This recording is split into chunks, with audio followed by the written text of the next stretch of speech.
Ashamaa akkam jirtu hordoftoota Oromiyaa Miidiyaa Neetwork kun sagantaa Gaaddisa Raabaadooriiti. Sagantaa Gaaddisa Raabaadoori keenya har'a irratti ajjecha dhokataaf mul'ata Oromiyaa fi akkasumas biyya Itoophiyaa keessa geggeeffamaa jiru irratti mari'achuuf dhiyaannee jirra. Marii kana kan isinii geggeessu ana Bantii Galataa biyya Swiidin irraa. Dhimma kana irratti mari'achuuf kan ana waliin dhiyaatan Dr. Gizaw Taasisaa fi Dr. Elfinee Bariisoo lamaanuu biyya United Kingdom irraayi. Dr. Elfinee fi Dr. Gizaw baga nagaan dhuftan gara marii keenya. Isinis baga nagaan weeddanii galatoomaa. Hedduu galatoomaa. Egaa ana hojii sagantaa kana hojjechuuf yeroo jalqabaa waan ta'eefi karaa gara biraallee gaasirriitti wal beeknaa hedduu namootanii jajadhuudha isin lamaanuu. Mee dhaggeeffattootni fi daawwattoonni keenya eenyudha jarri kun jedhanii akka nu gaafannee fi mee otoo daqiiqaa tokko tokkotti of beeksistanii jedheen yaada. Dr. Gizaw isinirraa eegaluu laata? Tole galatoomii. Ani Gizaw Taasisaan jedhama. Kanan jiraadhu biyya Ingiliziiti. Dhalootaan Oromiyaa keessatti gara dhiyaatan dhaladhe. Hedduu galatoomaa. Amma immoo gara Dr. Elfineettan ceha. Kiyya maqaa Elfinaa Uddeessaa Bariisooti. Anillee asuma Ingiliz keessa biyya magaalaa Londonii keessa jiraadha. Biyyatti dhalooti gara kibbaatti dhaladhe anilleen. Hedduu galatoomaa lamaan keessaniyyuu sagantaa keenya afeerraa keenya kabajanii yeroo keessan baay'ee mi'ooftuu irraa qooddanii dhimma uummata keessanii irratti mari'achuuf waan nuuf dhiyaataniif maqaa dhaggeeffattoota Oromiyaa Miidiyaa Neetworkiitiin isin galateeffachuun fedha. Egaa akkuma beekamu amma tibbana Oromiyaan rakkina cimaa keessa jirti. Oromiyaan kaabaa walloon maasheen keessa jirtu ni beekna. Oromiyaan kibbaa gujiif booranni rakkina cimaa keessa akka jiru ilmaan gujii gadi baafamanii mana hidhaatti guuramanii mana hidhaa keessaallee gadi yaafamanii akka isaan ajjeefamaa jiran gara jabina cimaadhaan akka isaan ajjeefamaa jiran ni beekna. Gara Wallaggaa yoo deemne barataa hin jedhan, barsiisaa hin jedhan, qotee bulaa hin jedhan, daldalaa hin jedhan hunduma isaanii ajjeesaa jiru. Amma immoo bifa haaraadhaan godina Jimmaatti duulanii uummata jeeqaa jiru. Mana hidhaa keessaa dargaggoo gadi baasanii bakka tokkotti dargaggoo 6 yeroo isaan ajjeesan odeeffannoo qabna. Oromiyaan goolamaa jirti. Oromiyaan rakkoo hedduu keessa jirti. Amma gidduuma kanaa gabaasa nuyi dhiyaa Oromiyaa irraa arganne tokko hedduu nama suukanneessa. Ajjechaa gara jabinaatu uummata Oromoo ilmaan Oromoo irra gahaa jira. Akkasumas kanaan dura gabaasa Amnesty International baaseen ajjecha suukanneessa kan dhalli namaa tokko illee gurraan dhaga'uuf hin malle kan nama suukanneessu ilmaan gujii irratti isa ga'e sana ni yaadanna. Mee kana ilaalchisnee har'a ni mari'anna. Oromiyaan ajjecha balaa hamaa kana akkamittiin dandamachuu dandeessi? Maalidha haalli Oromoon keessa jiru kun maal fakkaata kan jedhuun ni mari'anna. Gabaasa dhiyoo kana Oromiyaa dhihaarraa nu qaqqabeerraan hundeeffachuun achirraa eegaluu ni dandeenya. Mee gara Dr. Gizaawun deemitanii gabaasa sana argitaniittu Oromoon maal keessa jira? Akkasumas waan kanaan dura gujiitti ta'e kee waliin akkamiin ilaaltu kan jedhuun isin gaafachuu fedha. Dhaggeeffattoota keenyaaf yaada qabdan akka nu hirtan Dr. Gizaw gara keessan hin dhufa. Tole galatoomi Bantii. Atiyyuu ibsiteetta uummanni keenya golee arfanuutiin rakkina keessa jira. Rakkina keessa jira jennee dimshaashaan haasa'uu utuu duwwaa utuu hin ta'ini dararama guddaa keessa ajjeechaa keessa jira. Du'aa jira. Hidhamaa jira. Yeroo ammaa kana kan nu harka ga'e kan nuyi beennu horsimu kan argamuu danda'e naannoo Wallagga Lixaa kana keessatti aanaa 3 qofaatti waggaa tokko keessatti kan bira ga'uu dandeenye kan beekamuu danda'e gara nama tokkoof 27tu ajjeefame. Warra ajjeefame kana keessaati ijoollee waggaa 5 haga nama umriinsaa dulloomeetu jira. Akkasumas immoo achi keessaati kan nuyi arguu dandeenyu yeroo kanatti egaa uummata Oromoo walumaa galatti gara nama 500tu mana hidhaa jirama. Nama mana 500 mana hidhaa 50,000 jechuukooti 50,000 mana hidhaa jiru kana keessaati kan beekame baay'ee muraasa. Amma inni asirratti argaa jirru kuni inni amma agarsiisaa jirtu kuni naannoo aanaa Gullisoo Boojjii Cooqorsaa akkasumoo aanaa tokko tadiitti dandagadhe ta'a. Aanaa sadii keessatti qofaadha uummatni dhimma haasa'aa jiru. Aanaa Ganjii. Ganjiidha itti fakkaata. Ganjii keessatti gara nama 204 du'e 127 du'e gara 204tu mana hidhaa keessa jira. Kun kan beekamedha egaa. Kan achi buutiin isaanii hin beekamne immoo baay'eetu jira. Kan immoo ajjeefamanii daggalatti gadi darbataman immoo baay'eetu jira. Kun egaa ishee tokkodha kan nuyi haasa'aa jirru. Naannoo Gujiitti isa jiru tariitii gara boodaatti itti deemuu dandeenya Dr. Ilfinaa wajjin. Akkasumas immoo naannoo Harargeetti kana dura waan agarree jira. Yeroo isaan morma namaa kutanii lagatti gatan. Isa tokko morma isaa gar tokko garatti gatanii qaama isaa gar tokko immoo garanatti isaanitti gatanii waraabessaaf kennanii jiraata. Ani kanan beeku lafuman dhaladhe naannooman dhaladhetti illee ijoollee lama wal biratti kan abbaan haasaanii tokko ta'e mana isaaniitti gadi baasanii yommuu isaan ajjeesan dhagayeera jaraajirri haasa'ee jara kana addaan baafadheera. Naannoon dhaladhetti jechuun aanaan dhaladhetti jechuukooti. Aanaan dhaladhetti dhiisiiti gandaan dhaladhetti namoota du'anii nan beeka namoota ajjeesan jechuukooti namoota isaan ajjeesan nan beeka. Egaa kun kan ijaan beennudha. Kan nu ijaan hin beenne immoo hedduutu jira. Kuni calluma jennee mootummaan kun sirrii mitii jennee waan balaaleffannuuf utuu hin ta'in waan qabatamaa lafa jirudha kan haasa'aa jirru. Kan nu hin beenne kumaatamatu jira. Kanatu nama gaddisiisa. Jarreen kana amma warraatti agarsiiste kana maqaa isaanii qabna. Haa ta'u malee kan maqaa isaanii hin qabne kan dabli isaanii kan caalantu jira.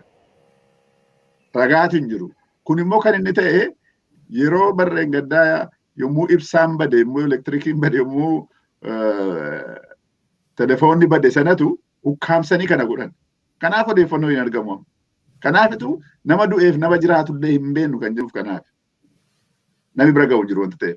Tokko kana. Lammaffaa immoo kan bira ga'amuu hin dandeenyeef warri miidiyaalee achi ga'anii wanta kana gabaasuu hin danda'an. Hin ayyamamuuf. Miidiyaan alaas miidiyaan biyya keessaas. Inni biyya keessaa warra dhuunfaa cufanii fixaniiru wanta ta'eef bira ga'uu hin danda'an. Inni biyya alaa tasumaayyuu achi dhaquudhaaf hin ayyamamuuf. Rakkoon ukkaamsaan Oromiyaa keessa jiru inni guddaan tokko kanadha.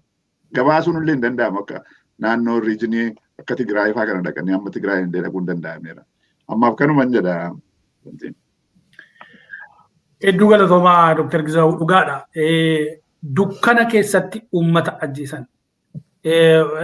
Maal godhanii ibsaan dhaamsanii neetworkii irraa cufanii deebisanii command post jedhanii irratti ajajanii loltuudhaan biyya bulchaa turanii achi keessatti akka barbaadan akka fedhan nama ajjeesaa turan. Kan Gujiis kanuma fakkaata. Dhihaa fi kibba Oromiyaatti kan geggeeffame waluma fakkaata. Mee inni kanaan dura gabaasa Amnesty International refer gochuu dandeessu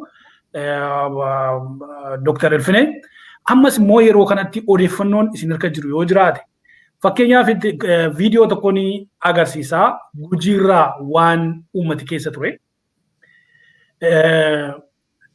waan manni isaanii kan irratti gubataa ture amma asirraa agarsiisuu danda'a.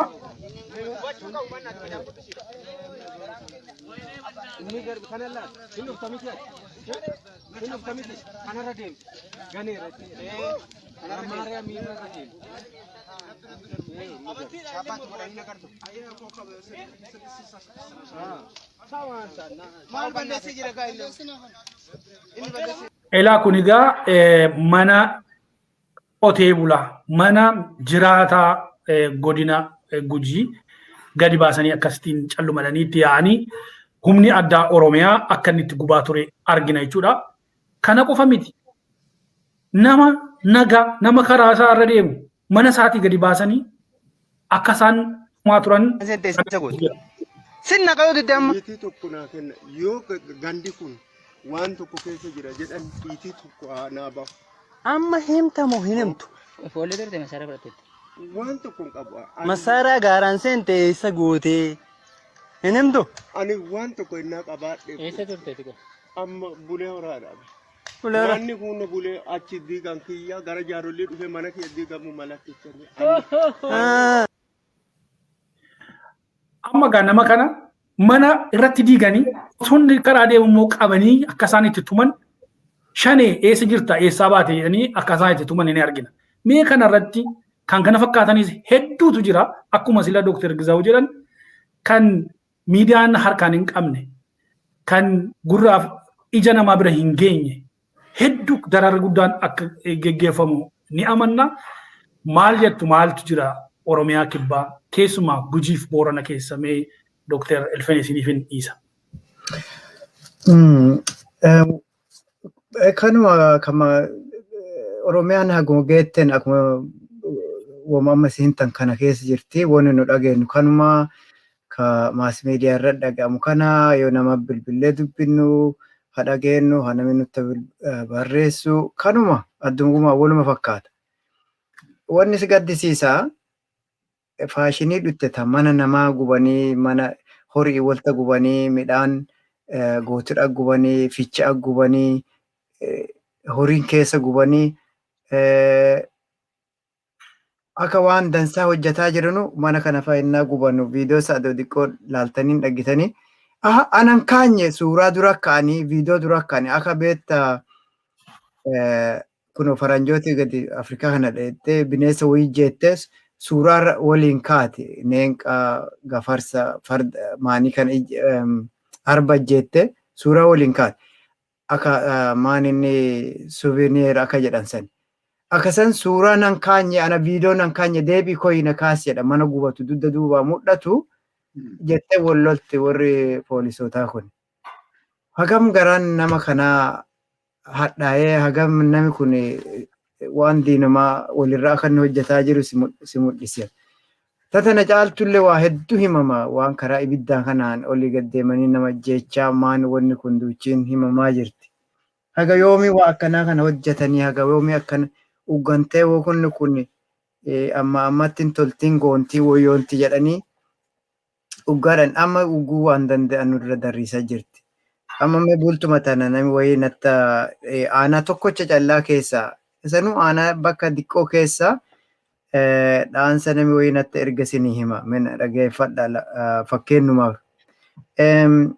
Obbo Meessaa Badachaa jiraataa godina Gujii aanaa Gooroo Doolaa ganda Horsiisee Bulaa Madhanuuna maanguddoo waggaa 90 olii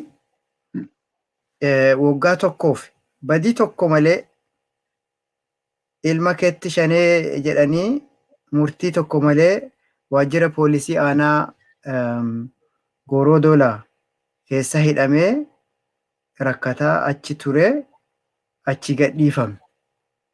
Achi gadhiifamee jennaan horii isaa dannaba fudhatan irra. Bakka ifi dadhabee jaarsi warra fi dura ifijjeesee jedhan. Nama ganna 90 oli. Kun April 23 ammoo torbaan tokkoof waa'ee gara torbaan lamaa deemu isaati. Namoota akka Damisee Nageessaa jedhan Mallicha Gushee jiraataa ganda Adaadii mana hidhaatti baasanii ajjeesanii jiboota 2 irraa warra irraa qalatanii maatii isaanii ammoo guuranii kaampii waraanaatti hidhanii dararaa jiranii jedha. Kun magaala Harqadhootti achi hidhamaniiran warri kun. Kulleen guyyuma tokkoon duuba Eepiriil 21-24 tana ta'ee jedhan. Ijoollee motorri hin nyaatu akkanuma aanaa sabbaa boruu jedhan tokko keessatti akkana dhuunfanii jedhan tulleen bultuma gabaadduu tana keessatti teete wanni kunii jedhu. Nama immoo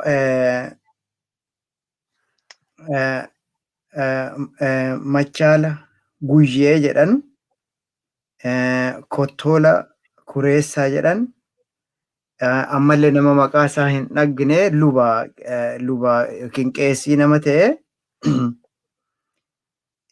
maqaa isaa hin qaabannu jedhaniiranii ganda Balaanbalii bakka Xixxiixaa jedhanutti beenzilatti naqanii kibritiitti qassiisanii gubanii.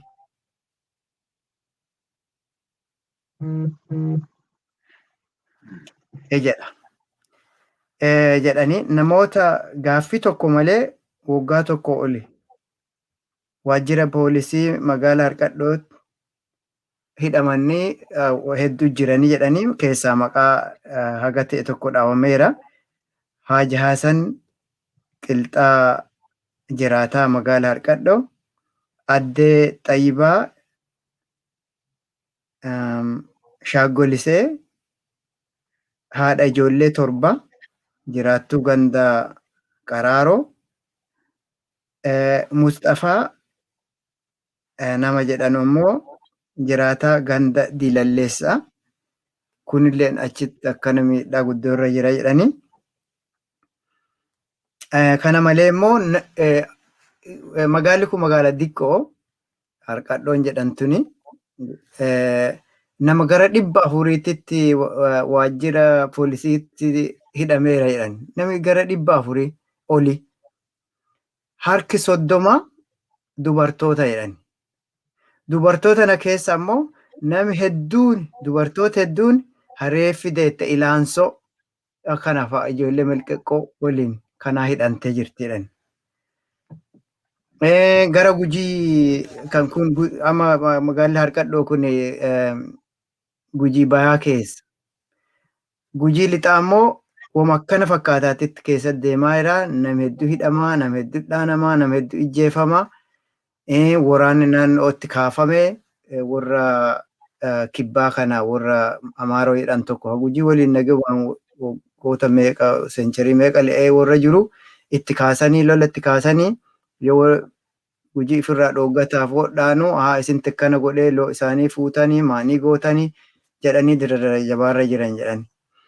Kanaafi wanni biyyi sun keessa jirtu Wollo jedhii, Wallagga jedhii, Gujii jedhii, Boorana jedhii kanuma. Boorana keessa nama hedduu kunoo dhiyuma tanallee guuranii ijoollee wayifaa kamuma tokko keessa hin jirre ijjeefamaa, horii namarraa fudhatamaa rakkuma tanarra jira. Duraan nami kumoota meeqaa akka gara Keeniyaa Boorana keessa ari'aman baffamanii miidhamaa turanii kama waliin qaabannu kaan. Kanaaf wanni deemaa jira dhugumaan akka malee nama gaddisiisaati. Wanni kun waan warri amma biyya bulchina jedhu kun duraa hojjate taan yoo caalte malee achi gadi ta'e isatti hin jiru. Wanni naan galle tokko miidhaa hagana biyya miidhamtuni. Nama miskiina, nama hiyyeessa, nama guddate, nama gana 90 oli hagana miidhame. Ijoollee beera hadeet ijoollee hoosittu ilaansoo adoo hin filan nama akkana godhiisu kun warra kanaan dura biyya bitee akka inni hin baasin silaa dhagganii barata irraa jennu wayyaana irraa nama woo barate silaa jennu irrumaan darree ifiifu yoo san caalaa hadhootte malee waan sanirraan goomittaan qabne biyya akkana godhuun tuni akkamii akka yaadame hin beennu. Waan garuu kolbaateen dandamuuti. Akka haalli jiru guddoo nama sodaachisaa. Cadhisaa dhandhee ugaa dhandhee borgoontii ji'a kanarraa kan dhufu goontii yaada galfatee namni kun waan kan akkasii hin baanne dhagee waan addunyaan jedhaaru dhagee waan barreeffamaa jira dhagee waan warra dhibiirra dhaqqabe warra humnaan biyya binne jedhe waa irra dhaqqabe fa dhaggee yaada galfatee wogoomse jedhaa halchaa turre amma akkas deemaa jirtin fakkaattu. I think baay'ee nama ulfaadhaa fayyaa ta'a Dr. Elfenee dhugaadha. Oromoon kallattii hundumaan rakkoo cimaa keessa jira. Fakkeenyaaf isa silama Dr. Gizaawun kaasanii waa'ee nama mormarraa kutanii achi buusan kanaa magaalaa Ciroo keessatti itti gaafatamaa yookiin immoo hoogganaa waajjira qusannaa fi liqii kan ta'e nama biyyaaf bu'aa guddaa buusuu danda'u kan sanaa godhanii lafumti baraaramee hin jiru. Amma fakkeenyaaf sammuu namaa keessaa qulqulleessuudhaaf kan nuyi aannan asirratti kaasuu fedhu tokko kan dhokata ajjechaa fi badii gurguddaa hidhaa gurguddaa dhokataan geggeeffamaa jiru tokko godina Jimmaati.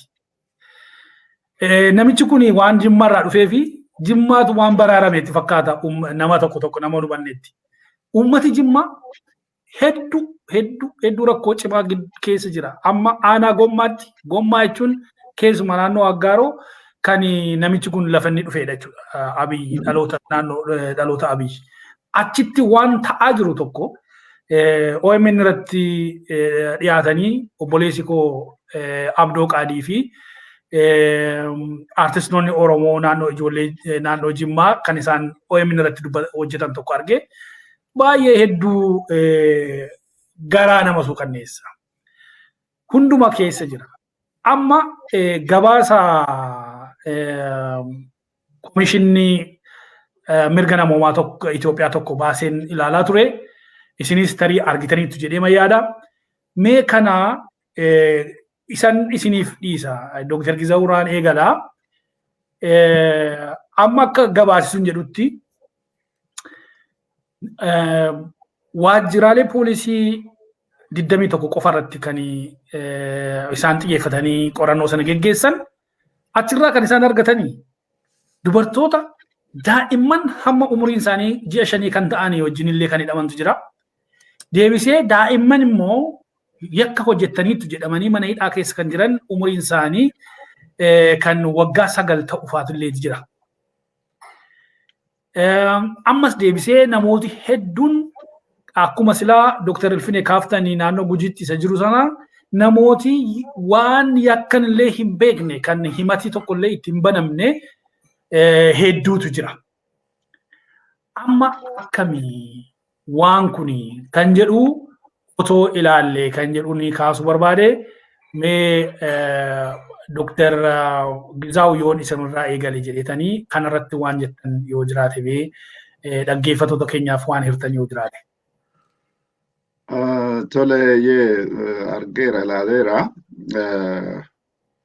Utuu haasofnu dhaabbatni mirga dhala namaa Itoophiyaa akkan ilaalutti sadarkaa akkasitti baasuudhaaf isa jalqabaa jedhetan yaada. Maaliif kana dura waa'ee Oromiyaa hin baasan turanii hin gabaasan turanii amma isaan xinnoo ishee achi deemanii hamma kana baasuun isaanii wanti raawwataa jiru immoo kana caalaa ta'uu isaatu natti mul'atana. Utuu hin jaallatinitu gara sanatti adeemaa jiru. Gabaasa isaanii keessatti atiyyuu tuqxeetta silaa mana hidhaa sana keessatti namoonni egaa edda hidhamaniitiin mirgallee hin qabani garuu garmalee akka isaan reebaman akka isaan rukutaman akkasumas immoo mana hidhaa kana keessatti namoonni ijoolleen durbaa fi namoonni ga'eessa ta'an mana tokko keessatti illee akka isaan hidhamanidha kan isaan beeksisan. Kun akka mirga dhala namaatti akka seera addunyaatti isa ta'u addunyaa kan Itoophiyaa sana akkasittiin deemaa isaallee hin beeku dhoowwamaadha faayida. Dubartii fi dhiira bakka tokkotti hidhaman kutaa tokko keessatti hidhaman tasuma kuni jira. Lammaffaan immoo namni illee dhaqee isaan ilaalullee hin ayyamamuuf jara kanaaf akka isaan jiranitti. Mirga isaa hin qaban. Inni lammataa immoo jarreen kun kan hidhamanii yeroo dheeraadhaaf mana murtiitti al tokkollee achi buuteen isaanii yookiinis immoo namni isaan gaafate hin jiru. Kanaaf gaafatamtaa yakki kee kanaa kanaaf mana murtiitti dhiyaatta jedhee namni isaan gaafate jiru. Mootummaan isaan gaafate hin jiru. hidhamteettaa. Eenyutu hidhee karaa poolisiin haa hidhu malee isaati abbaan seeraa jara kana hin beeku. Ittiin dhiyaanne wanta ta'eef. Jara kanatti eenyutu murteesse silaa al tokko maqaa dhooftee turte. Mana maree nageenyaa naannoo jedhanii kan isaan kaa'antu jira. Kuni caayaa hanga gandaati hamma olaanaatti jechuun hamma aanaatti hamma godinaatti jira jechuudha caayaan kun. Ilaala egaa maal jechuudha kuni waan qaama seera raawwachiisuutiin maddiitti kan ijaaramee jechuudha. Kan mootummaan siyaasa isaatiif qofa ijaarrateedha jarri kun. Akka barbaadanitti namootatti isaantu murteessa malee mana murtii miti. Caayaa mootummaa keessa hin jiru kun akka heera biyya sanaatti konstitushinii isaanii keessa hin jiru kun wanti kun. Isaa ala hojjetaa jira wanti kun. Isaa ala hojjetaa jira jechuun immoo paartii tokkotu akka barbaadetti ijaarratee uummata irratti murtii kennaa jira. Ajjeesisaa jira. Hidhaa jira. Karaa kamitu egaa amma qaamumti seera qabeessi tokko dhaqee nan qoradha yoo jedhe jara kanallee agarsiisuudhaaf baay'ee rakkisaadha. Gaafachuudhaaf illee baay'ee rakkisaadha. Istiraakcharii isaatu adda adda wanta ta'eef. Dhaqee eessatti gala kuni amma qorataa dhuftee dhaqee eessatti gala Abiyyi fa'aa biratti gala. Yookiin nama lama yookiin nama sadi biratti dhufa jechuudha dubbiin kun. Abbaa seeraa biratti miti, hallamaa biratti miti, gara kanatti hin deemu. Kanaadha dubbii kana kan wal xaxaa godhunna. Gabaasa isaanii kanaa for the first time arguu kootiif ani baay'een gammade. Kanumaadha kan ammaaf kanan reflektii gochuu danda'u. Hedduu galatoomaa Dr. Gizaw sagalee wayiitu jira waan isaan beeku. Okay. Amma badeera fakkaata. Kanuma irratti tarii Dr. Elfineetu yaada keessan itti nu dabaltanii maaliifi yeroo darbee yeroo Amnesty Internationaliin waa'ee gujii sana baasee komishinni kuni wanti inni jedhaa ture waan biraa ture jechuun wanti kun shororke isa mootummaanii seera kabachiisuuf fudhatee fi isa gara biraa walitti makan kan jedhu tokko akka komii kan fakkaatu wayii kaasaa ture komishinumti kun amma immoo waan kana fakkaatu gaafa gadi baasu waan itti cimaa yookiin immoo waan dhoksuu dadhaban hin dandeenye irra darbe moo maalidha laata? Kana ilaalchisee waan jettan qabdu mee Dr. Elfinee isinii ni deebi'a. Akkuma Dr. Gizaw jedhe gabaasa akkanaa kun komishinii kanarra yennaa bahu anillee haga an beekutti ka qaraati fuula 27 baasanii kanarratti waan jedhanii mata duree isaatiyyuu guddoo wanni jedhame akkana higgiin የማስከበር እርምጃ ህግን የተከተለ መሆን አለበት ይላል ህግ መካት ማታሳት ሴራ እጀት ሴራ ጅራ ወልቹ ዮኪን ኡልፌሲሲሱ ኢንኑ ማታይሳ ሴራ ከራ ሴራቲን ቀባመተው ቀባ ዮኪን ከራ ሴራ ፋን ሀቡኤተው ቀባ ጀዳ ቡኤን ጅሩ ጀቻፍ ጀደ አይ ቲንክ ማትዱሬኑ diqqoo qara qaba kanaan dura babbaasaa turan caalaa jechuufi. Gabaasa kana irratti akkuma isinuu tuttuqxanii buufata poolisii 21 callaa irratti hundaa'ee gabaas kuni biyya san buufata poolisii meeqa kasiin qabdu hin beeku ani garuu hedduu natti fakkaata magaala tokko keessaa iyyuu hedduu qabanii. So kanaafi saampilee isaan fudhatan guddoo diqqoo jechuuf jedhe. Tokko sani lammeessoon namoota tokko kan biyya jiranu gabaasa kana haganni bahee waba barreessaa jirani. Waan isaan babarreessan kana keessaa tokko waan jedhan namni hedduun akkuma amanuuti jenne kana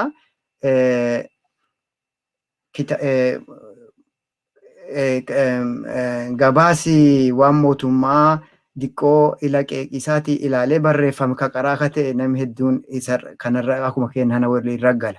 Garuu waan jedhan akkasillee ta'ee jedhan wanni isaan tuttuqan kuni haga bisaan guddaa ocean yookiin maybe galaana akkasii mooqaan irraa fuudhanii mudhisuuf wadhaansaati malee wanni ta'aa jira kana caalaa harka hedduu kana caalaa hadhaawaa kana caalaa miidhaa guddaa jira jedhanii barreessu nama hedduun. So in a way dhugumaa motiree kunoo ijjechaan nama gubuu mana gubuun midhaan gubuun maaniin jenne kanaan walta maybe namni hidhame asirra barreeffame kun haga sanduuchii ta'uu fadhabuu danda'a yookiin akka agasiin lafarratti wanni nama laalessiitu laalessiten dhiyaanne ta'a. Wanni isaan jedhanii du'a artist Hacaaluurraa kaasee namni hedduun komii nutti dhiyeessaa ture. Qaama hedduun komii dhiyeessaa ture. Isarraa kaanee namoota bawwaqtaayii huneetaa yookiin haala yeroo jedhanii hidhamanu. Komii isaan kaasanurraa kaaneeti kakabaan kana qoratuu jalqanne jedhan. So waa hedduu himaa achirratti. Wanni isaan hedduu himanii tokko akkuma Dr. Gizaa'uuf isin lachuu jettanii manni adda itti nama hidhanii jiranu nama itti hidhuuf kan ta'e bal'ina isaatiin yoo ta'e fayyaa namaatiif akka ta'utti ka yoo ta'e dhiyeenya nyaataa yoo ta'e ka bisaanii yoo ta'e ka qorsaa yoo ta'e waa hedduun akka dhidhinni sin dhiyaanne isaaniin qanne kana agarsiisa. Adumaayyuu waan tokkollee sirra hin geenne akkuma seeraan nami seeraan qabamee hidhamu kaanuma aduma hidhanteellee callaa teettu teete bakki sun bakka itti hidhaa fi ta'uu akka hin teene bakki isaan laalan hedduu isaanii kana himaniiran. Fakkeen isaan kennanu dhiphina lafaatii ka ta'e ka'e nami hedduun rafuu waan hin danda'e yennaa takka mana hidhaatitti hin ta'e waan rafuu hin dandeenyee fi hagi tokko ala ta'eeti faraqaan badoo eegatanii jechuudha. Hagi tokko halkan hagi tokko rafa achi kun ka'ee warri diqqoo rafee jedhee ka'ee warri ta'ee eegataa ture kun deebi'ee rafaa jedha. Waa akkanaa kana fahimaniiran. Okay, sunuu akka waan hanqatee achi keessa nama tuman jedhan nama dhaanan. So nama hedduu himani waan hedduu achirra kaasanii namoota funnaan isaanii, fuula isaanii, garaa isaanii, miila isaanii, ilkaa isaanii, mataa isaanii irratti miidhaa asin guddoon godhantee jirtu mul'ate dhaggineerra. Miidhaan gurra kanarra geette gariin hamayennaati. Gariin ammoo jechuun hayennaati jechuun waan fayyanii danda'an cildhoommatanii wadhaanamanii fayyanii danda'an miidhaa akkasii fa'a. Garii ammoo tajiru jireenyaati haga namni sun lubbuu qabu miidhaa akka qaama dhidhuuf fakkaatti. Waa akkasiisan cannana waan garaagaraa namoota irratti geetteertu dhaggineerraa jedhani. Namoota hidhaman kuni tokko Oneg Shanee miseensota isaanii yookiin deeggartoota isaanii jedhanii hidhamanii akkanaa himatamanii hidhamanii. Kun immoo ilmi keetii Oneg Shanee ta'ee deemee bosona jira fiddu malee. Dhirsi keetii Oneg Shanee ta'ee deemeera fiddu malee. Jedhanii akkanaan warra hidhaman nama hedduu ciisaa. Namoota kun ijoollee dabalataa akkuma isinuu jettan ijoollee ganna hawwatii ijoolleen walta hidhante didiqqoo sanii irraa kaasee ijoollee ganna 9 fa'a under age jechuudha. Warri kun hidhamanii achi dararamaa waa gubbaa keessa jiranii nama garii yennaa manni murtii bilisaa waa itti himatamu ga'aan qabanu kanaafi hiikamuu danda'a malanii yennaa jedhanu manni murtii ammoo sorry manni jechuun poolisii badii dhibii irra dhaggineerra ragaa irraa walta guuruu jirra kanaaf hin baanu jedhanii dhoogganii. Kana bakka hedduutti akkanumaan namni hedduun ka manni murtii bilisa godhee gadhiisisee jiru poolisii qabee akkana godhaa itti rakkoo guddoo irra geessisaa jira jedhanii waa akkanaa kana fahimanii keessa wanni dhibii wanni irra haasofnu yookiin akka ilaaluu yaadame yoo jiraate itti deebinee ilaaluu dandeenya. Walitti qaba garuu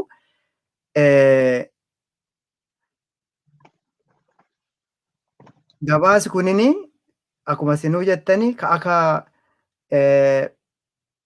akka gabaasa Amnesty International warri kun warra alaati warra maqeennuuti maanii ilaalee barreessee Reuters duruu kun warri kun warra Westii kun maanii akkana akka jedhamu qaama mootummaatiin waan kana irra barreesse. Achumarrallee adoo dubbannu Aqaabee Higgii fi warri poolisii gabaasa kana jisseera. Inni ta'uu warra ijoollee warra hidhamee fi maatii gaafattanii waan kana akka namaanii babarreessitanii maddi takkaa gula ka jigee maanii jedhanii nuun jiranii garuu nuti bakka warra buufata poolisaa bulchuullee isaanillee ragaa bayaniiranii. Kanaafi waa asirra barreessi kanarra shakkiin hin jirtu jedhee barreesse warri akka walii kanarratti warra waan kana hojjetu yookiin hojjechiisu waliin akka wal falmatanii jiranu asirratti barreessanii jiranii. Kanaafi kun kaayyoo amma ormatti nurra barreessee muti kun warruma walirra barreesse jechaafi jedhe. Baay'ee sirriidha. Hedduu galatoomaa Dr. Ilfine. Egaa daawwattoota Oromiyaa Miidiyaa Neetwoork amma asirraa kan hubannu maalidha? Gabaasa Komishinni Mirga Namoomaa Itoophiyaa sun baasee hedduu waan dalagame keessa waan xiqqaa gadi baasee yoo dubbate illee qaamni mootummaa tokko gabaasa akkasii dhiyeessuu jechuun rakkoon sun dhoksuurraa waan waan hedduu badii guddaa dalagee ta'uusaa agarsiisa. Achuma keessatti immoo warri komishina kana hundeeffatan komishinni kuni sirriitti hin gabaasne gara uummataa goree gara keenya hin gorre jechuudhaan akka isaan komatan illee gabaasa sanarratti eeramee jira. Kana nu ibsuu keessanii fi hedduu galatoomaan isiniin jedha Dr. Ilfine. Egaa gabaasa sana keessatti akkuma isin tuqxan tokko reebichi guddaan akka jiru iddoon ciisan illee akka hin jirre darbee akka ciisan reebichi guddaan akka jiru qaama namootaa irrattis illee hedduu miidhaan akka qaqqabe deebisees immoo kan manni murtii bilisa ittiin jedhee gadhiisuuf jedhillee qaamni mana poolisii fi akkasumas immoo tarii gaanni mana maree nageenyaa jedhu sun akka gadi hin dhiifamne akka godhaa jiru achirratti eeramuu isaa nu himtanii jirtu. Mee viidiyoo tokkoon isinii dhiyeessaa isa booda gara Dr. Gizaawon deema. Viidiyoon suni muummicha jennee waamna gaa namicha biyya kana jeeqaa jiru Abiy Ahmad waan inni yeroo uummati nasi mataa laata jedhee of shakkaa sodaa guddaadhaan raafamaa baay'ee uummata amansiifachuuf jedhee waan baay'ee kan inni haasa'eetu jira. Yeroo sana inni dubbatee fi haalli amma qaqqabaa jiru kun adda addummaan isaa maal fakkaata kan jedhu daawwattoonni keenya ofii isaanii illee akka madaalan gabaasa amma waa'ee isaa dubbanne waliin illee wal bira qabanii akka isaan xiinxalanii afeeruu barbaada. Viidiyoon kun daqiiqaa tokko qofadha. Al tokko ilaalletu gara Dr. Gizaው deema. ምላሽ ሰጥተዋል። የደህንነት ተቋማት መከላከያውን ጨምሮ ከፓርቲ ገለልተኛ ሆነው ህግና ሀገር የሚጠብቁ መሆን አለባቸው ብሎ ያስገድዳል። እንደዛ ነው ወይ ያፈጠርነው ያደራጀነው? እንደዛ ካላደራጀነው ይህ ህገ መንግስታዊ በሆነ መንገድ ተቋም ፈጥረናል ማለት ነው። በዚያ መንገድ የተፈጠረም ተቋም ችግር ሊፈጥር ይችላል ማለት ነው። ህገ መንግስቱ በፍርድ ቤት የታሰረ ሰው ግረፉ፣ ጨለማ ቤት አስቀምጡ ይላል እንዴ? አይልም። መግረፍ፣ ጨለማ ቤት ማስቀመጥ፣ አካል ማጉደል የኛ የአሸባሪነት ተግባር ነው።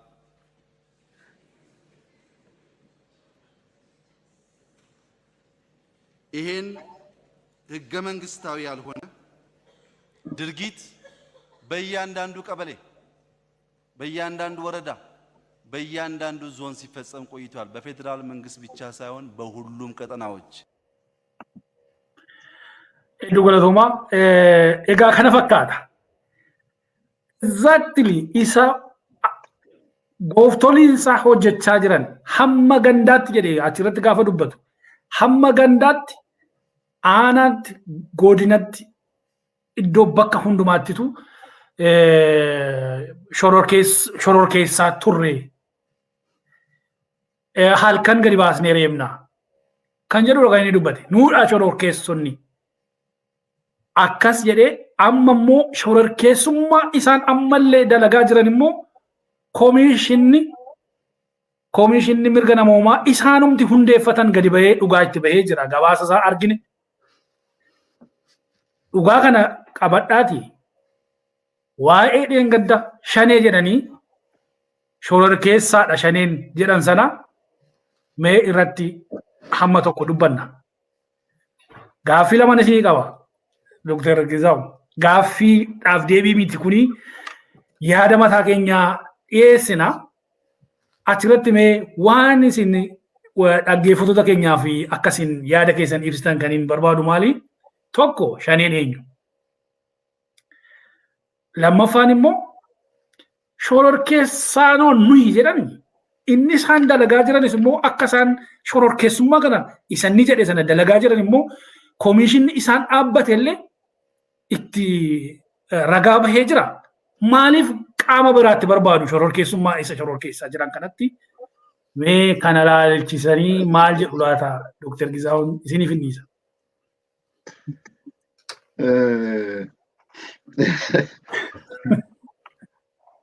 Nama rakkisa maaliif nama rakkisa siin jedha tokkoffaa qaama loojikii beeku qaama seeraan jiru tokko wajjinitu kana jechuu ture kana gochuu ture qaama seeraan dhaabbate yookiin immoo mootummaa seeraan dhaabbate tokko wajjin waan akkasii haasofteetu ilaa kun sirrii miti ilaa kun immoo sirriidha kanaan qajeelii jetta. Dhugaa dubbachuudha baay'ee nama rakkisa waa'ee kana haasa'uun. Maaliif nama rakkisa kanan jedhu waan afaan isaatiin keessa muree jala muree dubbate kana amma kan inni raawwataa jiru isa sana fooyya'ee walxaxaa taasisee bira hin argamneen hojjetaa jiru irraa kan hafe isa inni kana dura nuyi shororkeessaa turree kana hojjetaa turre hamma gandaatti kan immoo kana hojjetaa turre immoo caayaa mataa keenyaa dhaabneeti kun immoo heeraan alaa higga mangistaawii ነው jedha afaan Amaariffaatiin. Heeraan ala jechuu isaati. Isa sila maqaa dhoofne wajjin walitti nu dhufa kun. Maal inni isa koomishiniin mirga dhala namaa biyya sanaa kan inni sila baase kan jenna irratti mana maree nageenyaa kan jirtu kana dhaabaniif. Ilaale egaa isuma higga mangistaawii taqwaan farqeeraal isa jiru ofii isaatiillee amma sana kana uumee jira. Eenyutu akka inni dubbatu namaan galu. Maaliif akka inni dubbatu yeroo sana akkuma tamma isla jette tariiti nama kakaafachuudhaaf isa kanaan dura hojjetame sana balaaleffatee waan haaraa waan fidutti fakkaatee ta'a. Amma garuu isaan ala isaan caalaa haala walxaxaa ta'een hojjetaa jira. Isaan utuma taa'ee jiru shororkeessaan nuyi utuma jedhee jiru immoo amma immoo shororkeessaan abalu jedhee ofii isa kanaan dura balaaleffataa ture maqaa dhahamee akka inni seeraan yookiin immoo karaa paarlaamaa sana akka inni mirkanaa'u gochaa jira. Maal jedhaniiti shanee shororkeessaadha jedhan. Egaa akka gaaffii keetitti deebi'uudhaaf shaneen immoo maqaa isaa laaltu jecha afaan Oromoo keessaa waan maddee sitti fakkaata. Yes, jecha afaan Oromoo keessaa madda. Akka dhaabaatti garuu dhaaba seeraan galmaa'ee jiru Itoophiyaa sana keessa jirus haa ta'u yookiin immoo seeraan ala socho'aa jirus haa ta'u ani karaa koo wanta hin beeku hin qabu. Tariitii yommuu waa'ee maqaa Oromoo maqaa shanee kana dha'ani namoonni yeroo baay'ee egaa waraana bilisummaa Oromoo yookiin WBO wajjin walitti qabachiisuu hin danda'a. Yoo akkasitti yaadan yoo ta'e karaa seera hin qabneen deemaa jiru. Karaa hin beekamneen deemaa jiru. Maaliif waraana bilisummaa Oromoo yookiinis immoo WBO Abiyyiin dhiisii addunyaan iyyuu kan inni kennu beeku afaan Ingiliffaatiin Oromoo Liberation Army jedheetu beeka. Afaan Oromootiin immoo waraana bilisummaa Oromoo jedhamee beeka. Kun isaaniif maqaa dha'umma isaanuu ta'eetu maqaa hin beekamne ofii isaaniitii bixxilanii namooyyuu burjaajessaa jiru. Shanee akkamittiin difaayinii godhama? Eessatti argita? Warra kaan irraa akkamittiin adda ba'a? Hojiin isaa maalinni? Maal hojjeta? Eessatti argama? Eenyutu miseensa isaati? Eenyu isaati miseensa isaa miti? Undefined yookiinis immoo waan beekame hin jiru jechuudha. Kana jedhaniif illee waan tokko keessaa hin buufatan baay'ee beeku. Shanee jedhanis maal jedhanis waan keessaa buufatan hin qaban. Ariiti isaan kan isaan jechuu barbaadanii akkuma kanaan dura waan Oromooti rarra'e tokko waan Oromoon ittiin boonu tokko gadi qabuu akkuma barbaadantu ittiin gadi qabuu barbaadan ta'a. Kuni garuu waan sana wanta hambisu hin qabu. Isaan shanee jedhanis waraana bilisummaa Oromoo jedhanis kan hojii isaa hojjetu hin dhiisu. Anyway garuu shanee kan jedhamu internationally, nationally and akka dhuunfaatti illee wanta hin beeku qabu. Hin jiru. Nama har'aa tareeti jedhee sitti marraa kan hafe afaan Oromoo jedhee sitti marraa kan hafe shaneeni dhaaba akkasiiti jedhee nama himuutu argadhee natti tola. Kaayyoo maaliitiif miseensota eenyu akka ta'an eessatti akka opereetii godhu namni namatti muujituu jiraate ani garuu kana himuu hin danda'u. Kanaaf shororkeessaan eenyu isa jedhu kana utuuma kanan jedhin iyyuu utuma shanee yookiinis immoo TPLF maaliin jedhin iyyuu dhugaa dubbachuudhaan mootummaan amma jiru kuni waan akkasii kana fuudhee labsee seera gochuu iyyuu hin danda'u ofii isaatiif iyyuu seera ala nama mootummaa jiraatudha wanta ta'eef. Nama gaafatutu dhibe. Akkuma gaafa Abiy mootummaan sun Abiy nuyi shororkeessaa turree jedhee jennaan namni isaan gaafatu dhibe kun ammoo akka barbaadanitti taa'anii inni biyya keessaas inni alaas namni gaafatu dhibe bara. Shororkeessaadha jedhame namni gaafatu hin jiru. Bakka maatu isa gaafate. Kanaan isa booda waan barbaade yoo jedhes waan barbaade yoo godhes akka namni waa isan gaafanne hin beeka wanta ta'eef akka barbaadetti safuutiin ala seeraan ala gulufaa jira jechuudha. Kanaaf shororkeessaadha jedhee eenyutti iyyuu maqaa maxxansuu hin danda'u labsuu hin danda'u in the first place. Shororkeessaan immoo amma yeroo ammaa kana eenyu kan jedhuu fi walumaa galatti sida baay'ee dubbanneerra. Naannoo Oromiyaa keessatti waan ta'aa jiru kana ajjeechaa jiru, hidhaa jiru duwwaa miti, ajjeechaa jiru duwwaa miti, suukaneessummaansaa umuriidhaan adda baasuu dhabuunsaa achi buutee namaa dadhabuunsaa kan kana hojjetaa jiru bifa walxaxaa ta'een mootummaa amma aangoorra jiru jennee yaannu kanaan yoo mootummaa ta'eef jechuun garee Abiy fa'i. Garee Abiy fa'i. Kanaatiif shororkeessaan nawaan isaan irraa kan hafe adda biraan iyyuu hin jiru. Inni kaan mirga isaatiif falmaa jira. Eessayyuu ta'u mirga isaatiif falmaa jira. Jarri kun immoo mirga namaatiif isa falmaa jiru, hacuucaa jiru, ajjeesaa jiru. Kana caala shororkeessaa maaltu jedha jechuu dadhabne malee isaatii yookiin immoo aangoo dhabnee maal jennee lafa isaa dhabnee ati shororkeessaadha namatti hin jedhu dhabe malee shororkeessaan number 1 isaaniidha. Tokkoffaan kanuma. Kana jechuun barbaada. Hedduu galatoomaa Dr. Gizaa'u. Kompiitara abbaa tokkoo sagalee dhageessa fakkaata.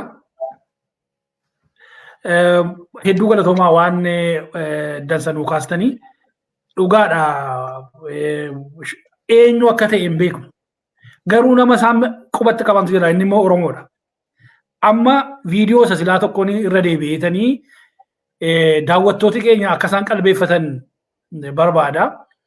Shaneen Oromoo ta'ee gadi bahee deemutu shaneedha akkaataa jarri kun jedhanitti mee viidiyoo Gujii lixaarraa argame kanan isinitti agarsiisa. Maqaa nama kanaallee inni maqaa isaa himata isaan shanee jedhanii waamu. Mee inni ilaalla. Kanadha kan isaan barbaadanii akka kanatti dhala Oromoo gadi baasanii ajjeesuuf tumuuf akka isaanii ta'uttidha kan isaan waan kanatti deemaa jiranii. Abbaan mana diiga beelaadha. Bakkaani sabni abbaan tala deemni. Abbaan talatti miti intala diimtitti haati manaa kee buleeraan jirtu maaraam hin jirtu. Mucaashee dhiigatee qabna. Shane maqaan kee eenyuuti? Guyyee ala kee. Guyyee. Moosi barbaadaa turre ni bulee. Guyyee lafti tun guyyaadha amma ija qabnaa si barbaadaa turre koo bar. Si manni kee maal dhumaa sanii gadi. Ma gooda. Manni kee diigame sanii. Guyyeedha namana. Oromoodha. Oromoo miti. Oromoo maa nyaatare? Taayite dhiisi rukutuni. Si rukutu? Dhiisi. Abboo Kilaashi sanii fiddamu biddu. maani? Kilaashi. Argitanii yoo ta'e yeroo jalqaban nama kanaan maalanii shaneedhanii jalqaban. Inni maqaa isaa guyyee deemata. Jara kanaafi guyyeen hiikan qabu shaneetu hiika qaba ajjeesu barbaadu waan ta'eef. Maqaan guyyee namu isaan biratti fudhataman qabu. Kanadha kan isaan bal'inaan ajjeesuuf nama kanagaa argatanii guyyee shaneedhanii waamanii tumanii ajjeesuuf namni kun viidiyoo kana itti fufnee yoo ilaalle dhaabachuullee dadhabee miilla isaa caccabsanii lafaa kaasanii gaafa dhaabachuullee nama dadhabeedha namni kun. Guyyeen isaan biratti hiikan qabu. Maaliif guyyeen barbaadan isaan shanee barbaadu ajjeesuu barbaadu waan ta'eef. Kanaaf amma Oromoo hundaan shanee jedhanii akka ajjeesuuf dararuun isa kanaan dura ajjeesaa turan, isa kanaan dura tumaa turan, mana irratti gubaa turan, godaansisaas turan, isa naaffisaa turan sana seera itti uwwisuudhaaf, seerummaa akka inni qabaatu gochuudhaafitu kana gochaa jiru. Mee kanarratti Dr. Ilfina gara keessaniin dhufaa. Isuma waa'ee shororkeessummaa kana nu tuqxaniitu waan tarii Dr. Gizaawuu hin tuqne yoo jiraate itti nu dabaltaniitu filannoo as deemaa jiru kana uummati shororkeessaa jedhame kun akkamitti ilaala? Dhaaboleen siyaasaa Oromoo warri dhiibaman kunis egaa isaanillee ibsa adda addaa baasuudhaan uummata Oromoo dammaqsuudhaan karaa isaanii dhimmamaa jiru. Keessumaa fakkeenyaaf hayyuu dureen adda bilisummaa Oromoo Jaal Daawud Ibsaa haala isaan keessa jiran ni beekna. Oromoon filannoo biraa qabaachuu qaba. Filmaatii Oromoodhaaf jiraachuu qaba. Mootummaa ceemsaa gadi hundeessuu qabna. Mootummaa uummati kan kooti jedhu hundaa'uu qaba kan jedhuun yaada kana waan geggeessaniif halkan dheengaddaallee mana isaaniitti deemanii mana irratti cabsanii akka isaan dararan ni dhageenya. Ammas haala isaan keessa jiran hin beeknu. Dhaaboliin kun dhaaboliin biroos fakkeenyaaf KFO'nis haala suukanneessaa keessa akka jiran hoggantoonni isaanii mana hidhaa akka jiran beekna. Haala kanaan Oromoon filannoo maalii qaba? Filannoo maal gochuutu irra jira? Gara kamitti deema wanti kun kan jedhu mee waan nuu tuqxan yoo jiraate achumaanis immoo dhaamsi jiraate yoo jiraates uummataafis dhaabolee jaarmiyaalee siyaasaa keenyaafis dhaamsa qabda yoo jiraate nu dabarsuun ni dandeessu jedhee yaada. Gara goolabaatti deemaa jirra waan ta'eef. Waan Dr. Gizaa'u jedhe irratti shororkeessaa yoo definishinii yookiin hiikaa Abiyyi kenneen ilaalle wanni amma gabaasa koomishinii isaa keessa barreeffame kun sirriitti definishinii san yookiin hiikaa san simataa isaan walitti galaa jechuudha. Kanaafi qaamni amma biyya bulchiisaa jiru shororkeessummaan kiraateeriyaa shororkeessummaa isaan hin guuta fakkaata anatti haga korrichaatti yoo ilaalu. Yoo akkas ta'e mammaas waan jedhu hokkoo waa as dhiyaataa qara fuutiin jenne seerri bahe kun warruma as dhiyaatu kana qara fuutee achiin warra itti aanu dhaqaa jirti moti. So yookiin mammaasa dhibii yoo ta'e deene immoo seerri mucaa jibbanuu fi tumame gaafa mucaa jaalatanuu dhiba jedha. Kanaafi wayyaanee lama akkanaa kanaan taphataa turtee amma badoo isin deebi'e. So kanaafi wanni kun tapha fakkaatti. Karaa baasullee natti hin fakkaattu. Karaa duraan wodhaanamee yennaa hedduu jigee jiru waan ta'eef karaan kanaan dura yeroo hedduu nama hin dabarsin nama hin baasu. Jechi inni jedhe sulleen dubbii sobaa fakkaatti amma.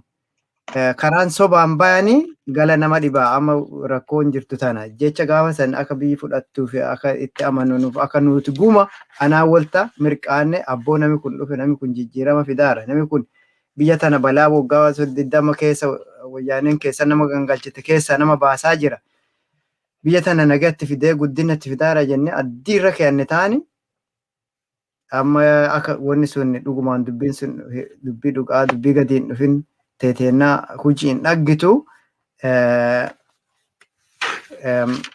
mammaasa karaa sobaan banii gala nama dhibu kaan keessa jiran warri kun natti fakkaata. Maqaa shanee kana adoo dubbannu nami Gideon jedhanu aqabee maani isaanii sani ani figura kiyya hin dhageenye gaafatamee ture jedhani bultii dhiyeenya kana isin shanee ma jettanii shanee eenyu dhaabi shaneen ifi beessisee ifi beekamee jiru jira jedhanii gaafatanii jennaani ifin dhageenye nama kootii isinii godhaa jira. So yoo sirriin ta'in sorsiisanti saacheera jennaani Gideon waan jedhe jedhanu shanee jechuuni waraana bilisummaa Oromooti yookiin Oromo Liberation Army isa maarree yoo isa ta'e maafi maquma inni siif hiyyaamu sani hiyyaaminaa shanee jettanii maafi maqaa biraatti baachanii yaantanii jedhan jennaani maqaa isaan hiyyaaman saniin waraana bilisummaa Oromoo jennee yaanne ulfinna isaaniin hin malle dhaggatanii kanaaf ulfinna isteetasii isaan dhaggatu fedhan sanii irraa mulquuf maqaa kanaan yaanna jedhanii. So loojikiin jirtu san tu haariyaa moti garuu maqaa walitti erbuun kunini amma shaabee amma waliin lolaa jiran tana waan jedhanii ganxaay as ganxaay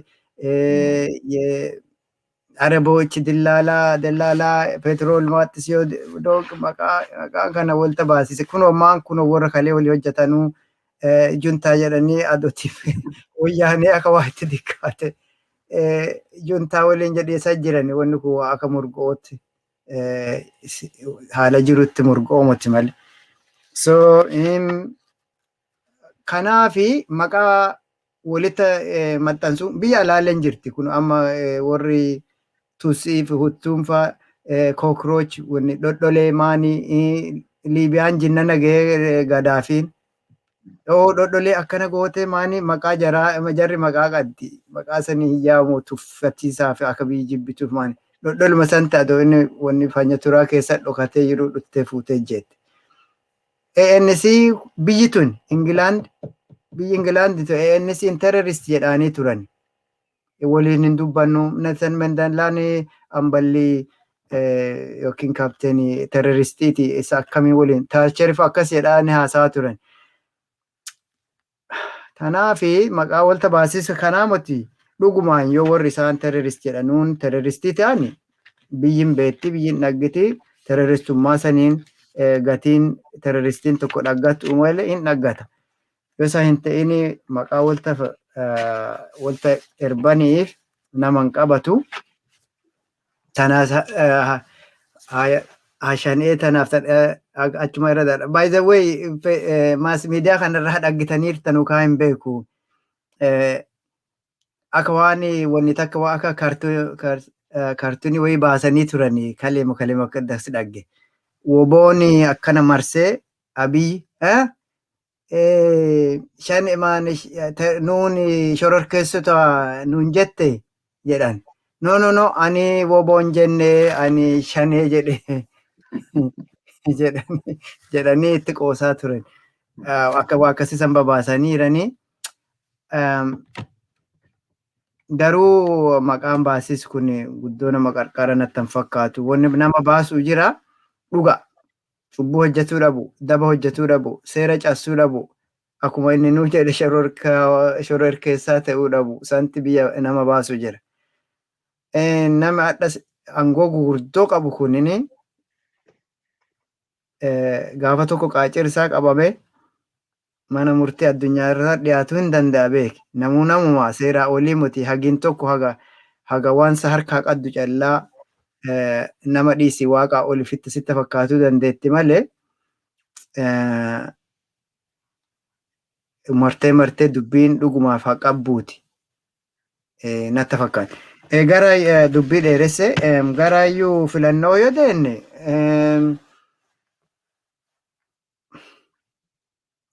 isii filannoo jechuun yoo hiikaan jijjiirantee jiraatte malee afaan haga an beekutti filannoo wo filatu jechuun waan gara garaa si dhiyaate keessa ilaalte. Fakkeenya waan nyaataa yoo ta'e an paastaan fedhuu ani ruuzii fedhaa ani buddeenan fedhuu ani maanii fedhaa jettee filatta. Yoo wannummaan nyaataa dhiyaate paastaa tokkocha ta'e filannoon qabdu beelottee raattu nyaata beelottee hin jirre ta'ee yookiin paastaa yoo hin jaalanne ta'e dhiicha hin filattu. Gara siyaasaa yoo deebinne immoo filannoo jechuun paartiin garagaraa yaada garagaraa qabdu piroogiraama garagaraa qabdu poolisii garagaraa qabdu dhuttee wal morkitee biyya dhiyeeffatte an kana qabaa piroogiraami kiyya kanaan kanarra wayyaa ka ebeluurra kana kiyya jabaa kiyya biyya tanaa bu'aa dansaa fidaa kana guddina biyya tanaatii fidaa kana nagaya biyya tanaatii fidaa biyya tanaa ulfinna deebisaa jettee biyya nafilaa kana duula nafilaa kana dhiyeeffatte biyyi keessa ahaa ka ebeluu kana wayyaa keeti kun nuun galle keeti kun nuun tolle jettee keessaa filatuu danda'u qabdi. Amma kan nu dhageenyutti nami sila keessattuu Oromiyaa fa'aa keessa nama amma filamee danda'u yookiin paartii amma filantee dandeettu OPDO takkatti.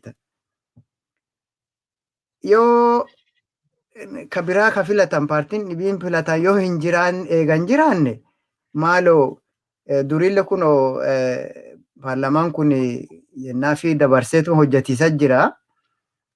Kunoo nuti waggaa dhuttu 5 tanaa 10 haga itti fakkaatte tokko muranii nuttuma itti deemaa jira jedhu isin wayyuu isa wayyuu qarshiin mabaatii kaardii tana qopheessuu fi maanii dhaabaa maaxisoo kana dhaabuu fi olii gadi meeshaa munyuustuu fi kaardiin fudhanne jedhanii biyya rakkisuu fi biyya olii gadi sarapheessuu kun maaf barbaachisa. Wanumaan filatanuu namumaan filatanuu guruupiin filatanuu takkuma yoo ta'e isuma filannee jirra nuti ama murtii dabarsineerra paarlamaan kun waan murteessine hin qabu moti wama fedhe murteessaa jira moti murteesse baqa waggaa dhuttuu nuti 3-4 kanaa moti waggaa 5 fi biyyi tuni rakkoo qabdi kana amma paartiin biyya tana bulchitee dandeettu nu callaa waan ta'e nutti mul'ateef waggaa 5 termii jaaffaa filannoo jaaffaa kana nuti qabannee jirra. Haala laalle achiin duubatti filannoon fa deema ta'aa yoo barbaachisaa ta'e fa jedhanii akkas lassuu irra wayyuu addannutti ifiin doggomeef nu filtan jedhiisi taphan fakkaattu karraa ma taphatan biituun duruu waraana irratti karri irraa fixantee qarshii irraa fixantee nami irraa fixamee nagee irraa badee boora'ee kanallee maafi biyya rakkisuun dhufe. Kaardiin fudhannee hin galmoonne maa yaaddanii galmaa'uu diddanii ama gujii bayaa moti gujii lixaa kana akka malee namni hedduun rakkataa jira jedhan bilbilanii nama muddanii akkana gootan malee galmoottanii kaardii keessa hin fudhannee maanii kanan goone ma barbaachisa maafi barbaachisa dhugaa waaqaa dubbannu maafi barbaachisa. Paartooti gugurdoon sila mootummaa wal morkitee jettuguma keessa hin jirru jedhan hin dandeenye jedhan akka isaa itti dacha'anii deebanii doggommiin fakkaatu doggommiin ta'uu malte nagaan teetu mala dha'uu dhiisanii waan hin teene kanarratti yeroo gubiis maafi barbaachise. San gubbaanii aduma warrummaan kullee mufatee yookiin akka isaan jedhan kana filannoo tana hin injifannu jedhanii sodaatanii keessaa ba'anii sababa sallee yoo ta'e falle eeshi amma hoo kunoo warri European Union nuti filannoon tuni hafakkaattu moti tanaafi taajabtoota erginuu nama dhufee filannoon tun sirriimoti jedhee laaluu erginuu jedhan. Amma tunillee inni yaadannu akka nuti deeffannu nun gootu maanti isaan galchee warri kun ani jennee tuffannee kamatti deennu. Addunyaan kun walta hidhamee jira hin dhaggitani. Kanaafi dippiloomaasii jiruun dhaannee addunyaa walii gallee yoo hin munyuuqin hin teeti. Hunnuma teenna baasaa qe'ee teenna akka feene goonee bulchaa jirra akka feene cuullee akka feene nama hiinee dhaannee ijjeennee waan dandeenyuu fi kanaaf addunyaa waa inni jedhu hin tuffanneetumatti lakkinnaa filannoo tanallee feene akkuma feene goonaa hin teeti nu baachi. Amma dhuguma adoo deentee akka isaan jedhan kana filannoon tun deentee namooti muudamanii tasgabbii fi nagaa biyya tanaaf hin fiddi filannoo akkanaan deente. Naan galtu loojikiin tun naan galtu dhuguma isiniin jedhe akka kana itti deemanuu rakkoo guddoo ot deemaa jirra fakkaattii biisuni. Rakkoon ta'e namoo latti sun badhinna siitiif istiraatejik ji'oopolitiksii siitiif walta guduunfa. Itoophiyaan yookiin Oromiyaan nagaa dhadde jechuun Keeniyaan, Somaaleen warri naannoo sanii guma nagaa dhabiisa nageen isaanii guutuun ta'u. Kunoo dhaggeeman baqataa meeqa dhaqee Suudaan irratti garagalee biyya ifiifuu rakkattuu rakkisaa jira. Rakkinni kun kan dhibee amma ishee Suudaan tanaan dura takka haga Somaalee hangisee meeqa wal'aane Eertiraa hangisee meeqa wal'aane Suudaaniif Keeniyaan wal'aane hin beekne. Takka kunoo bara kana haga dhaga'eetti haga Horn of Africa kanarratti maastireetiiti isarraa hojjedhe History of Horn of Africa. Takka isaan Suudaaniin durii lakki tabara kunoo fagoota darbushoochi maattisoo isaan jedhan san lakki. As guloo takka aniin beekan proxy war karaa TPLF warra Shaabi'aatiin biyyi tun miidhaanti geettu malee additoo walta ba'anii wal'aayis bara kana. Tunguma yaada nuun kennitu ga'eef keessa akka keenya hubatamis kun yaada nuun fidu nuun galchu karaa nu irra goomu hagaan akka dandaman godhiisatti itti yaadis hin barbaachisu. Haga dhaqqaba ol qabiis hin barbaachisu. Kanuma jira dhiifama dubbii fakkaanse gadi isin hedduu galatoomaa waan dubbii jajjabaa kaastanii tarii yeroo biraa waan kana irratti waa'ee ji'oopolitiksii kana irratti keessumaayyuu waa'ee daangaa Sumaalee wajjin jiru waa'ee Keeniyaa kana wajjin jiru Oromoon maal keessa jira Booranni maal keessa jira fakkeenyaa fi gamaaf gamana akkamitti jira kan jedhu tarii sagantaa biroo qopheessinee bal'inaan irratti dubbachuun ni mala jedhee yaada. Egaa waa'ee filannoo kana ilaalchisee European Union waan inni jedhee lafa kaa'ee argineerra gaa taajabdoota erguu hin dandeenyu jedhee kana jechuun mootummaa kana booda hundeeffamu wajjin hojjechuuf qophii miti jechuudha. Maaliif mootummaa isaan utuu keessa hin jiraatin hundaa'ee wajjin hojjechuun isaan itti ulfaataa akkamitti akka hundaa'es waan hin beeknee fi kana jechuun immoo biyyi Itoophiyaa gaa kan isheen irratti hirkattee jirtu biyya gamtaa Awurooppaa jala biyya jiran irraa gargaarsa argamuun akka ta'e hin beekama. Haaluma wal fakkaatuunis immoo senaatoroonni United States filannoon Itoophiyaa keessatti gaggeeffamuuf deemu kun madaallii addunyaa hin guutu kan jedhuun komii isaanii dhiyeessanii jiru. Dhiibbaa gurguddaanis immoo karaa haja alaa Ameerikaadha. Abiyyi Ahmad irra akka gaggeeffamaa jiru ni beekna. Kanaaf ilaalchisee dhiibamuu jaarmiyaalee siyaasaa Oromoo ilaalchisee kana jechuun uummata Oromootu dhiibame filannoo kanas waan hundumaa ilaalchisee uummati Oromoo akkamitti ilaalaa maal gochuutu irra jira kan jedhu tariigaa akkamitti ilaala kan jedhu kun bal'aa ta'uu danda'a waan qorannoo geggeessinees hin jiru waan ta'eef haa ta'u malee maal gorsa maalii kenninaaf uummata keenyaaf kan jedhu Dr. Gizaa Huseniif kenneetanii achumaan dhaamsa goolabaa utuu nu dhiyeessitanii jedheetan itti dhafeera. Ulfaadha. Tole,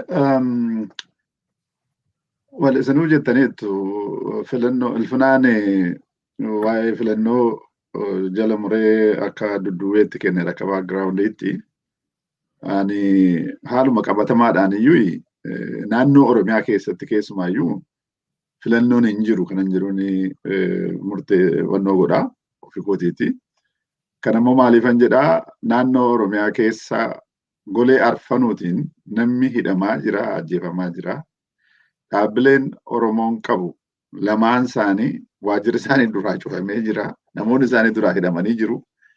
Duraa hidhamuu duwwaayyuu miti. Isaan iyyuu akka isaan dhaabimti sun iyyuu akka hin jirre irratti hojjetaa jiru. Fakkeenyaaf adda bilisummaa Oromoo irratti waajjira isaa cufuu duwwaa miti, nama isaa hidhanii, nama isaa duwwaa hidhuu duwwaa miti, akka inni garaagara faffaca'ullee godhanii. Eenyumaayyuu mudheen gaddammoo adda duree adda bilisummaa Oromoo Jaal Daawud Ibsaa. Mana keessatti turii ittiin jedhan. Mana keessa hin ture akkuma isaan jedhan taa'e. Utuma inni taa'aa jiru immoo dheengadda mana isaa immoo dhaqanii halkaniin akka hattu dhaqanii mana isaa saamanii bahan. Saamuudha. Maaliifan saamuudha jedhaa? Silaati nama kana utuu dhugumaa meeshaa qaba jedhanii sodaataniiti. Meeshaa sakatta'anii bahanii meeshaa isaa qabaate meeshaa sana fudhatanii bahu. Kanuma ture.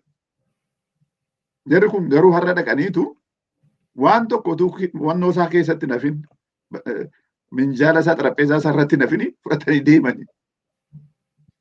Kuni maal jechuudha?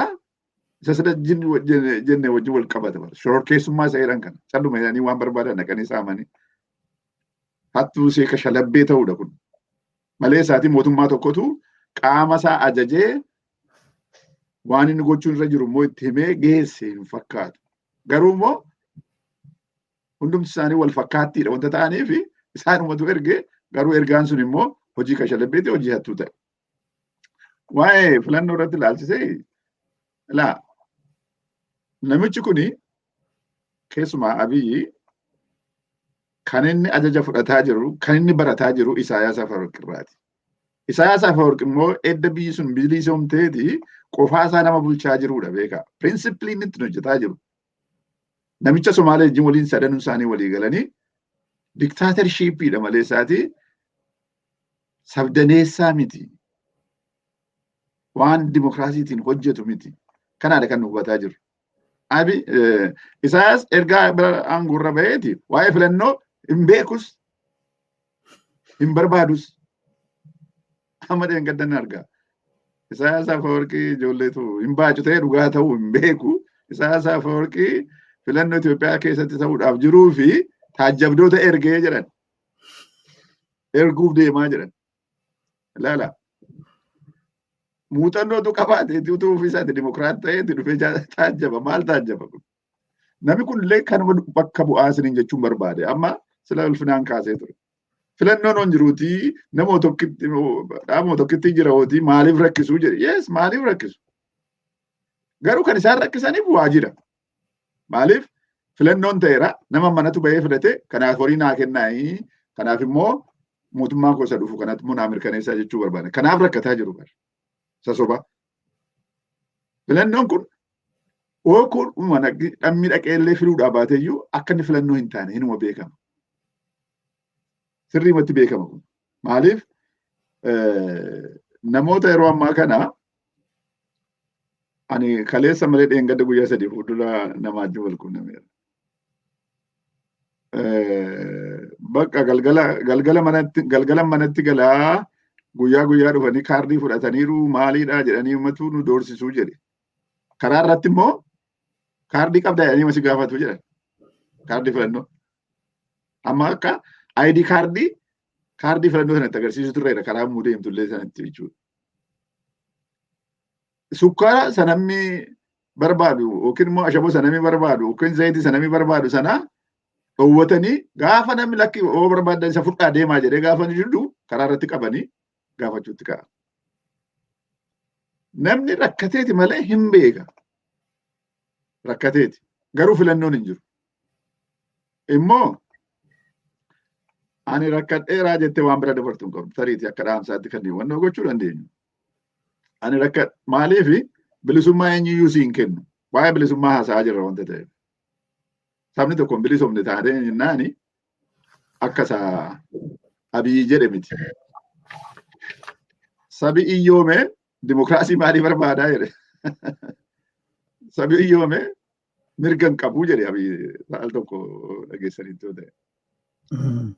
Akkasitti nutu hin ta'ini har'a bilisummaa Abiyyutu namaa kenna miti bilisummaa nama tokkotu namaa kenna abbaatu argata. Kan argatu immoo akkasumatti comfortable zone keessa taa'anii miti akka barbaadanitti taa'anii miti rakkinatu jira akkuma taa'aa jiru kana dhiphinatu jira ajjeechaatu jira inuma dhufa kunutuun hin ta'ini bilisummaa namni sii kennu hin jiru keessumaa biyya diktaaterii akkasii keessatti akka biyya Ingilizii tanaa sa'a miti keessumaa biyya akkasii keessatti biyya Ingilizii kana keessatti warri Scotland soft programmiidhaan wal falmanii maal jedhanii namni dhaqee hirmaatee hammanatu filee hammanatu immoo dhiisee jedhanii yoo ta'e yoo ta'u baate immoo inni nagaadhaan walii galu kun hin jiru biyya sana keessa ta'uu hin danda'u. Garuu immoo bilisummaan immoo barbaadama hiyyeessi hin barbaadamu. Kanaaf itti cichuutu danda'utu irra jira jedha karaa danda'ame hundumaatiin. Tariitii yoo fuulduratti si ajjeechuudhaaf dhufe irraa maqxee dhokattee bosonallee dhokattee jalaa baatee boodallee itti deebuu basha malee hin dandeessu bara baraanii garbummaa jala teessee abbaa irra jala teessee jiraachuu hin dandeessu yeroo isaan isa miti akka durii miti har'a hin dandeenyu kana jechuun barbaada. Hedduu galatoomaa Dr. Ilfine waan hafe jettan daqiiqaa tokkotti kan himtan jira laata goolaba. Wanni guddoo hattan jirtu ani wama xiqqoosi jedhee fixa. Tokko warra amma mootummaa hojjetiisa jiruuf warra amma loltoota ta'anii hojjetanuuf warra seera eessiniis na jedhanii hojjetanuuf warra kana xiqqoo dhaansa xiqqaasaa dhaamuufi fedha. Warri kunini keessattuu warri sadarkaa gad aanaarra jirtanu gubbaa gadi nutti himanii warri nu bulchuu hojjatuu qannaa eega isaan nu ajajanii hojjatuu qanna jettanii wanni si hojjattan ajajamee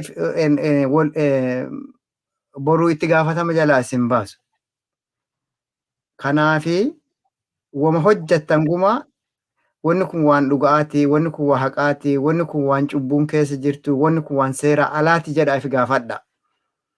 Yoo tanaan dura waan lama balleessitanii jiraattan arma achiin sadeeffatina, hin arfeeffatina irraa dhaabadha. Yoo afurii shani balleessitanii jiraattan isinuu fagoo dhaxxaniirtanii itti eedatin hin jaayessina, hin torbeessina. Adduma dhaga dhaqqaba ol qabani badii hagammaa balleessitanirraa ife eegadhaa dhaabadhaa duuba deebi'a. Mali adoo dhageettanu warri duraan biyya san bite biyya sana miidhee nama miila irraa muree nama dhaabata kolaasee nama ajjeese wanni kun seera alaa heeraa alaa adoo jedhanii lassanuu mootummaan kun adoo lassu gara galfantee wanni akkasiisu amma deebitee biyya san keessatti ta'uu isii waan kacciraati waan dhagganii dhaga'anii beekanuu muti. Tanaafi turtee bultee wanni kun nama gaafachiisisi waa ooluu jiraate muti akka na dhaggitan kana dhagga. Tanaafi hin dhaga'anne hin beenne jedhiisi seeraan ta'u. Seeraan beenne saniif waan kana balleesse jechaan itti gaafatama seeraa jalaa nama hin baasu. Adoo kana maallee jalaa nama baase ka waaqaa jalaa nama hin baasu. Waan kanaafi cubboo nu nama gumatti jijjiirame dhufaa jira jedhee gammannee firinxiinnee turre itti keetarra wanni kun amma gara sanitti deemisaa kan jirre ifa. Tanaaf dhugaa dhaggaa waan badaa jira dhaggaa ugginee dhiisiis amma ta'isatti hin jiru. Tanaaf abbootiin gadaan namooti dubbii ilaaltu namooti biyyaa maanguddoon amma walitti dhugaa hin tanii waan karaa irra hin jirre ka mootummaallee ta'ee namooti fedhii amma humnaan aangoo fi kennanii waan gara hojjetan tana guma adoo walitti himanii irra wayyanatti fakkaatti. Dhiiroo karaan kun kabaasuu muti karaa baasutti, karaa nagayaatti, karaa araaraatti, karaa dhugaa dhaggisaatti, karaa haqaatti, karaa seeraatti adoo jedhanii wal gorsanii irra kabaasu natti fakkaata. Sanii yoo hin ta'in karaa hin teene deemna. Biyya hedduu dhaggineerra, biyya jiddeellee dhaggineerra karaa santa kan deemne. Waan takka callaa waan naan galle jira ana. Yennaa hedduu warri mootummaa keessa jiru aangoo qabu. Itoophiyaa adda jiddu nutti qara du'aa. Nutti anaa du'een duubatti Itoophiyaa akkana teetii jedhe. Isi an barbaadee dhabe nama Itoophiyaa jisiisa amma ka'ee dhaabateeru. Itoophiyaan riifoormi ta'uu qabdi. Bultii amma jirtu tun karaan jirtu toluu qabdi. Midhaaguu qabdi. Namni jedhu hedduu jira. Paartiin jirtullee jettuun hedduu dhage. Ammoo kaanee akka piroogiraamaatti Itoophiyaa balleessuu qabnaa nama jedhu yookiin dhaaba jedhuudhaan dhagee hin beeku. Tanaafi jireenya keenyaa fi jireenya Itoophiyaa walitti fiddanii diina hin jirrellee uuntanii xiiqii hin jirre uuntanii biyya tanaa fi karra waan jireenya qabeenya biyya tanaa duruu hiyyeetti tana caalaatti akkasii hiyyoommattee akkasii hin baddeen butu tunne akka biyyi tunillee jinnani biyyaa ka afaan hin falfalan kunillee dhugumaan dhufuu danda'a. Dhufuu danda'a beek. Yoo karaan dhibiin dhabame dhufuu danda'a. Wanni dhufuu hin dhabneef hin jiraatan natti hin fakkaatu. Amma akka deemsi yoo akka amma karaa itti jiran kun wal gudaabanii wal cuqqaalanii wal aanii mana walirra gubanii kara walirra guban kun yoo ittiin deemame Itoophiyaan wanni isin dhooteen hin jinneef illee jiraatan dandeettu beeka. Kanaafi dandammii wanni godhee danda'a karaa araaraa, karaa nagayaati, karaa dhugaati, karaa haqaati. Kun cuqqaalamee jennaan hin dhooti. Dhoonaan gammoo ammoo walta raayis guddoo nama rakkisuu ta'uu oolu. Kanaafi wanni an dhaamadhu kana karaa dhugaa, karaa goomittaa, karaa haqaarraa akka hin deebine namoo addee jirru diqqoo karaa diqqaa guddaa nama dhaga'eet gorsaaf waan karaa kanaatti adoo wadhaaminame. Karaa hunnaa kun waggaa hedduuf wadhaaname. Eertiraa waggaa 30 aanee dadhanneetii mootii kabaate. Itoophiyaa leemaanii dirdiratti qarbi madoo jedhanu kunoo Itoophiyaaniif achirraayyuu gadi dhuttee mootis Itoophiyaan. Itoophiyaantu Eertiraa Tigiree Amaararraa gadi nutta dhuttee mooti. Isaanuu diiganii mooti achi hin diiganne asii jala kana haarettutu isinuu agas duuchii nama dhiddu yoo dhiitante jette gise takkaan firfimamuu dandeetti. Filiis akka waliin dhiinnerra akka diigami gatiitti gad dhufe kun akka nulleen bahee tasa waan hantuurra nun geessinne akka dandamannu yoo jadduun dhutte akkasii adoo malitti dhaabamee natti wayyaa karaa ammatti jirru kun guddoona sodaachisaa jira. Kanuma gabaasa dhiifama. Hedduu galatoomaa. Dooktar Gizaa'uu Taasisaa fi Dooktar Ilfinee Uddeessaa Bariisoo lamaanuu keessan biyya Ingiliziirraa dhiyaattanii yaada bal'aa daawwattoota Oromiyaa Miidiyaa Neetwoorkiif waan dhiyeessitaniif maqaa daawwattoota keenyaatiin hedduu galatoomaa isiniin jedha. Egaa daawwattoota Oromiyaa Miidiyaa Neetwoork ajjecha mul'ataaf dhokataa Oromiyaa keessatti geggeeffamaa jiru ilaalchisee yaada bal'aa nu hiranii jiru hayyoonni keenya. Achirrattis egaa ajjechaan kun dhaabbachuu akka malu deebisees immoo uummati Oromoo maqaa shanii itti moggaa'ee shororkeessummaadhaan himatamuun kun sirrii akka hin taane ajjechaan amma duraan seera ala ajjeesaa turan amma immoo seeraan dahatanii akka hin ajjeefne asirratti eeramee jira. Akkasumas immoo eenyullee kan mirga isaatiif falmatu waraana bilisummaa Oromoo dabalee warra mana hidhaa keessatti dararamaa jiran hooggantoota KFO fi hooggantoota ABO akkasumas immoo mana isaanii keessatti hidhamanii kan jiran waajjira isaanii keessatti illee bilisaan hojjechuu kan dadhaban hooggantoota jaarmiyaalee Oromoo ilaalchisee eenyullee shoror keessa akka hin taane shoror keessaan mootummaa mataasaa akka ta'e asirratti hubannoo nuuf kennamee jira. Egaa dhaamsa asirratti dhaamamee hundumaa gara hojiitti jijjiirree gara bilisummaatti saffisaan akka deemnu bakka jirtanitti dhaamsi keenya isin haa qaqqabu isiniin jenna. Hamma dhuma sagantaa keenyaatti nu waliin waan turtaniif hedduu galatoomaa isiniin jedha.